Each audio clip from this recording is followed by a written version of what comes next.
নমস্কাৰ সকলোকে নৌফাজ বিডিলৈ স্বাগতম। আগন্তুক অসম চৰকাৰৰ প্ৰতিযোগিতামূলক পৰীক্ষাসমূহৰ বাবে সাধাৰণ জ্ঞানৰ কেইটামান গুৰুত্বপূৰ্ণ প্ৰশ্ন আপোনালোকলৈ আগবঢ়ালোঁ। আজি ভিডিঅ'ৰ প্ৰথমটো প্ৰশ্ন হ'ল নৱগ্ৰহ মন্দিৰ গুৱাহাটী কোনটো পাহাৰৰ শিখৰত অৱস্থিত?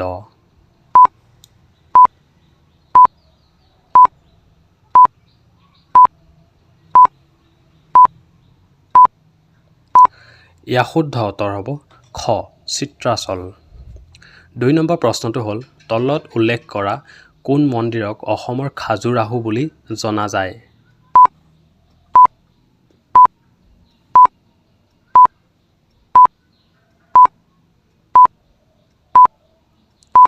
ইয়াৰ শুদ্ধ উত্তৰ হ'ব ঘ মদন কামদেৱ মন্দিৰ।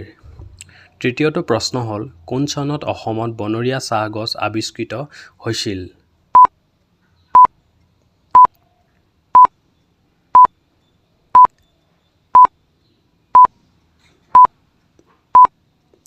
ইয়াৰ শুদ্ধ উত্তৰ হ'ব ক ১৮২৩ চনত। ৪ নম্বৰ প্ৰশ্নটো হ'ল অসমৰ কোনখন জিলাক সৰ্বপ্ৰথম ধঁপাত নিষিদ্ধ জিলা হিচাপে ঘোষণা কৰা হৈছিল?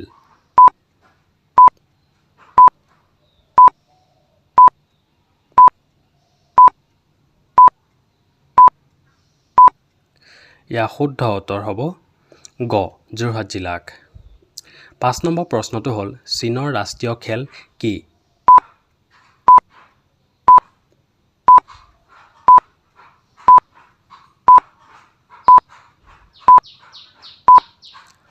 ইয়াৰ শুদ্ধ উত্তৰ হ'ব ঘ টেবুল টেনিছ। ৬ নম্বৰ প্ৰশ্নটো হ'ল অসমৰ গৰম পানীৰ উৎস কোনখন জিলাত অৱস্থিত?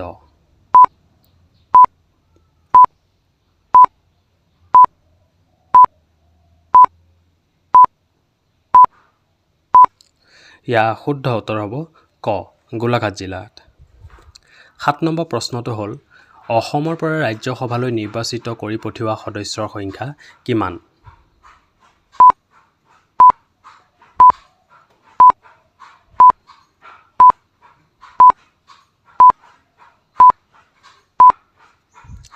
ইয়াৰ শুদ্ধ উত্তৰ হ'ব খ ৭জন।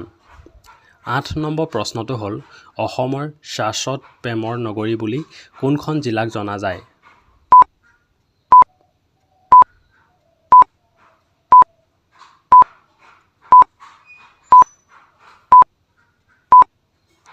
ইয়াৰ শুদ্ধ উত্তৰ হ'ব গ তেজপুৰ জিলাক। ৯ নম্বৰ প্ৰশ্নটো হ'ল ভাৰতীয় সংবিধানত অনুচ্ছেদৰ সংখ্যা কিমান?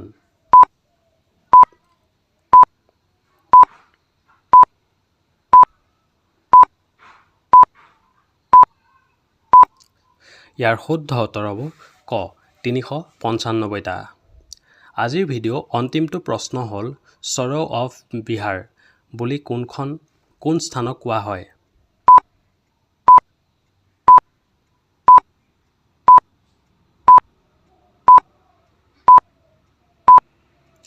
ইয়াৰ শুদ্ধ উত্তৰ হ'ব গ কোচি।